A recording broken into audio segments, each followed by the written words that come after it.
اگر کسی کی بیوی اس کے سینے کے بالوں کو یا جسم کے دوسری جگہ کے بالوں کو پسند نہ کرتی ہو تو کیا وہ انہیں ہمیشہ کے لیے کٹوا سکتا ہے یا نہیں؟ محمد شاہد کانپور سے۔ مرد جو ہے نا، سینے کے بال یا کہیں اور جسم میں جو ٹانگوں واگوں کے بال ہوتے ہیں، یہ تو مردوں کے ہوتے ہی ہیں، اور ہم نے کبھی نہیں دیکھا صدیوں تک مردوں نے ان کو کاٹنے کی کوشش کی، اور کبھی بھی نہیں۔ اب مردوں میں رواج چل پڑا ان بالوں کو کاٹنے کا، تو اس کی زیادہ تر وجوہات تو ہوتی ہیں جو جن میں نسوانیت ہوتی ہے نا، وہ یہ بالوں کو کاٹتے ہیں، ورنہ مرد تو نہیں کاٹتے یہ بال،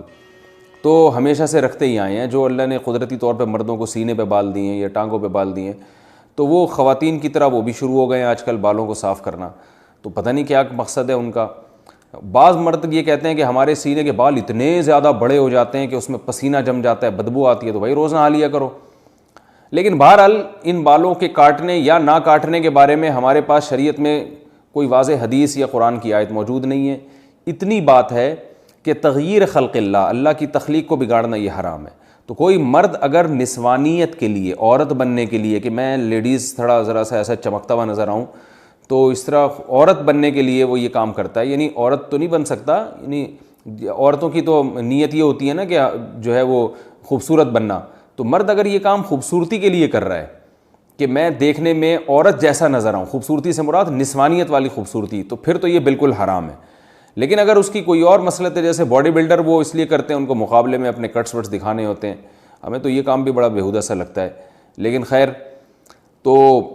کوئی اور نیت ہے یا پسینہ جم رہا ہے اس میں، اس نیت سے بال کاٹتے ہیں، تو ان کی بیگم کی خواہش ہے کہ بال کاٹو، تو شاید ان کو بدبو آتی ہے ان بالوں سے، تو اگر کوئی معقول وجہ ہے تو کاٹنے میں کوئی حرج نہیں ہے۔ لیکن میرا خیال ہے کہ یہ کام اتنا مزیدار ہے نہیں، پسندیدہ کام ہے نہیں، کیونکہ اس کا رواج جب مردوں میں آئے گا تو اور نسوانیت پھیلے گی اس سے۔ جائز ہے ان تمام تفصیلات کی روشنی میں، لیکن بہتر نہیں ہے۔ جو چیز جس طرح صدیوں سے چلی آ رہی ہے اس کو چلنے دیں۔ ہاں، اگر سینے کے بال بہت بڑے ہوئے ہیں اور بیوی کو اس سے تکلیف ہوتی ہے تو پھر ایک الگ بات ہے، اس کو کاٹ سکتے ہیں۔ بیوی کو طلاق، اور دوسری بات یہ بھی ہے کہ ہمیشہ کے لیے، تو بھائی ہمیشہ کے لیے تو کیا پتہ آپ کی بیگم کا انتقال ہو جائے، اللہ نہ کرے، اللہ ان کو زندگی دے، پھر آپ کو دوسری شادی کرنے کی ضرورت پیش آئے، تو پھر وہ نئی والی بیوی آئے، اس کو بال، وہ کہے کہ بھائی مردوں کے تو بال ہوتے ہیں جسم پہ، آپ کے تو بال ہی نہیں ہیں، مجھے تو ایسا آدمی چاہیے جو جس میں بال والا بندہ چاہیے، اور آپ فارغ البال ہو گئے، تو ہمیشہ کے لیے نہ کاٹیں، میرا خیال ہے اس کو جو ہے وہ ایک آپشن رکھیں۔ اب آپ کی بیگم کہیں گی کہ کیا میں مر جاؤں گی، آپ نے یہ سمجھا ہوا ہے کہ میں مر جاؤں گی، تو آپ بتائیں کہ جو ہے مجھے امید ہے تم نہیں مرو گی، لیکن جیسے میں بھی تو مر سکتا ہوں نا، تو تم بیوہ ہو سکتی ہو، تو ایسا الٹا بھی تو ہو سکتا ہے نا۔ تو آپ ان سے کہیں کہ 50% میرے مرنے کے امکان ہے، 50% تمہارے مرنے کے، بلکہ اور احتیاط میں یوں کہیں کہ بیگم 75% میرے مرنے کے امکان ہے، کیونکہ میں نے زیادہ تر عورتیں بیوہ ہوتے دیکھی ہیں، مردوں کی بیویاں کی رپورٹ مرنے کی ذرا کمی ہے، تو آپ کہیں کہ 75% میرے مرنے کا امکان ہے، 25% تمہارا امکان ہے،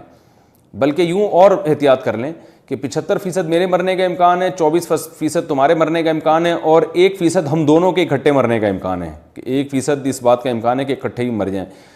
تو اب وہ اس 24% کی وجہ سے میں احتیاط کر رہا ہوں کہ بھائی